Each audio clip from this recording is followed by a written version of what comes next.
Et pour en savoir plus sur ce sommet, nous recevons le journaliste spécialisé en économie et en finance de l'agence Ecofin, Idriss Lingier, qui est en direct avec nous depuis Douala. Bonjour Idriss. Bonjour et bonjour aux téléspectateurs de Média TV. Alors dites-nous, quelle est l'utilité de ce sommet sur les économies africaines? Déjà, il faut dire que c'est le format. Le président Macron a décidé de recevoir, avec d'autres dirigeants aussi, hein, j'ai cru suivre, européens, de recevoir des présidents africains afin de réfléchir sur un nouveau New Deal pour voir comment refinancer les économies africaines, discuter de la dette. Mais en réalité, ce n'est pas des problématiques vraiment nouvelles, même si on utilise le concept du New Deal. Ce n'est pas la première fois que les politiques françaises utilisent ce concept.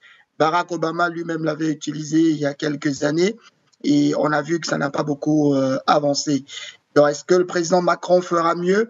Je pense qu'il y a des très bonnes choses à rencontrer les présidents, à discuter physiquement, à parler de vive voix. Ça peut apporter une espèce de soutien à la diplomatie qu'on ne peut pas avoir forcément par des réunions en Zoom. Mais en même temps, je peux avoir un peu des réserves parce que la dette africaine est discutée depuis l'année dernière par un comité qui avait été mis en place par l'Union africaine et qui était piloté par Madame Vera Songwe. Je pense qu'il aurait été beaucoup plus intéressant de discuter avec une équipe qui a déjà commencé à travailler sur ces questions-là afin de pouvoir partir sur quelque chose qui a déjà été construit plutôt que de recommencer à zéro. La deuxième chose, c'est que on avait aussi mis en place une espèce de task force avec des éminences grises de l'Afrique, comme par exemple Donald Kaberuka, qui a été pendant longtemps le président de la Banque africaine de développement, Ngozi, qui est devenue aujourd'hui la Nigériane, qui est devenue la patronne de l'OMS, Tidjane Thiam, qui est un financier de renom, qui a travaillé avec une des plus grandes banques d'investissement au monde et qui était appelé à réfléchir sur le moyen de gérer la question de la dette africaine. La task force est toujours là, mais je ne suis pas certain qu'elle ait été consultée par l'équipe française pour pouvoir discuter de ce New Deal. Et enfin, ce qu'il faut dire, hein, c'est que la France est positionnée comme le pays qui vient sauver l'Afrique. Et je suis désolé, ce n'est pas vraiment le cas, parce que la France a des intérêts en Afrique, des intérêts économiques surtout, et il y a des exportations françaises qui sont menées sur le continent africain et il y a des entreprises françaises qui ont des filiales en Afrique dont la France en réalité est en train de sauver un environnement économique qui lui est aussi bénéfique. Mais malheureusement, ça semble être présenté comme un cadre où le partenaire de référence a choisi de venir sauver ses autres partenaires et surtout cela est fait au détriment des commentaires pas toujours très positifs sur la Chine qui aurait asphyxié les pays africains. Donc, je pense qu'en réalité, c'est un super sommet, mais malheureusement, dans le contenu, dans la forme, personnellement, je pense qu'on aurait pu activer d'autres leviers, notamment des leviers de travaux qui sont en cours depuis quelque temps déjà. Justement, Idriss, en ce qui concerne aujourd'hui le financement des économies, de quoi l'Afrique a réellement besoin, sachant que, vous venez de le dire, le continent est déjà très endetté? Alors, en termes de ressources, les besoins ont été identifiés depuis quelques années. L'Afrique, notamment pour ses infrastructures, a besoin d'un total de entre 170 et 190 milliards de dollars chaque année sur les 10-15 prochaines années. Ça, c'était des estimations qui ont été évoquées par la Banque africaine de développement il y a 2 ans et qui ont été reprises par plusieurs institutions crédibles, notamment de financement du secteur privé.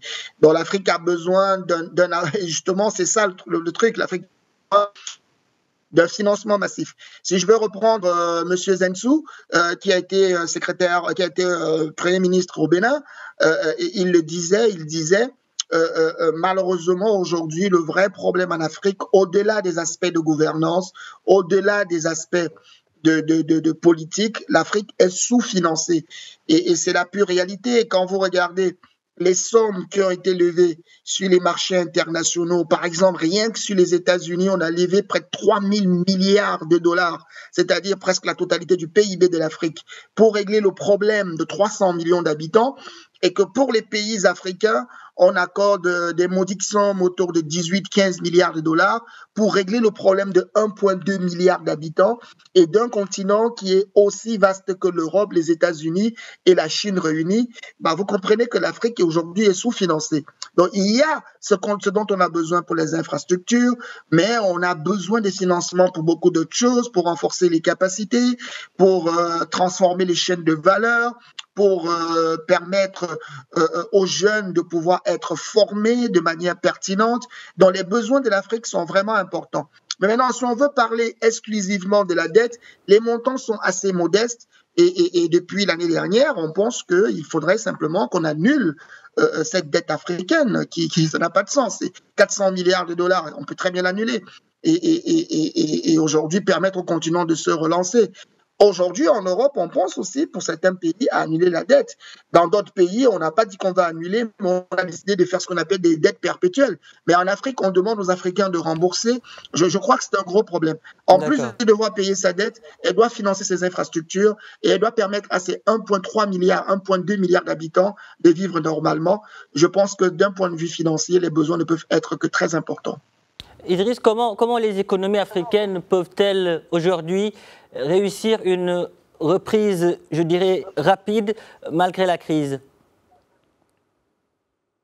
Ce qu'il faut noter, c'est que déjà c'est malheureux. Moi, je trouve quand même un peu dommage qu'on ait effectivement chaque président africain qui se rend à Paris pour un sommet pareil. Moi, je pense que c'est aujourd'hui plus que jamais que les pays africains doivent être unis, que l'Union africaine doit vraiment jouer son rôle, que la Commission économique pour l'Afrique doit vraiment être placée au devant de la scène et surtout que la Banque africaine de développement doit voir ses pouvoirs renforcés et dans une espèce de collaboration avec les banques de développement régionales comme la BOAD, comme la Banque sud-africaine de développement ou encore la Banque est-africaine de développement. Je pense qu'il est temps pour l'Afrique d'être unie. Surtout que l'Afrique est en train aujourd'hui de construire un marché unique.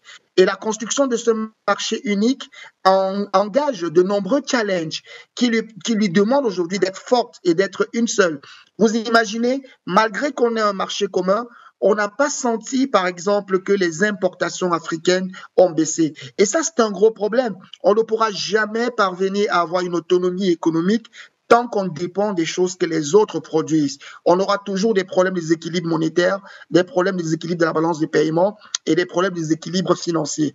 La deuxième chose, c'est qu'il faudrait que les pays acceptent de perdre un peu de leur souveraineté économique. On peut comprendre qu'ils veulent préserver la sécurité, qu'ils veulent garder les leviers du pouvoir, mais en matière économique, on doit faire comme on a fait avec la crise du Covid, confier la réflexion à une entité, notamment celle qui était supervisée par la Commission économique pour l'Afrique, qui aujourd'hui dispose non seulement des capacités, mais des données qui lui permettent de réaliser une meilleure prévisibilité. Et la troisième chose, c'est qu'il faudrait que la coopération intra-régionale soit davantage renforcée. Parce que c'est à partir des blocs régionaux que l'Afrique pourra maintenant construire le grand ensemble africain. Et puis, il faudrait, c'est très important, que l'Afrique adresse de manière pertinente la question des flux financiers illicites, la question des traités fiscaux qui accordent des avantages fiscaux aux multinationales. Au total, on a estimé l'année dernière avec la Commission des Nations Unies pour le commerce et le développement, la CNUSED, que le continent perdait en moyenne par an 88,2 milliards de dollars rien que sur la fraude, sur les prix frauduleux en matière de commerce international. Ajouté à cela, il y a 25 milliards de dollars qui sont perdus rien que sur la fraude et l'évasion fiscale. Donc vous voyez, les Africains doivent se mettre ensemble, combattre les vrais problèmes et avancer sur le dossier. Merci d'avoir répondu à nos questions. Je rappelle que vous êtes journaliste à l'agence Ecofin.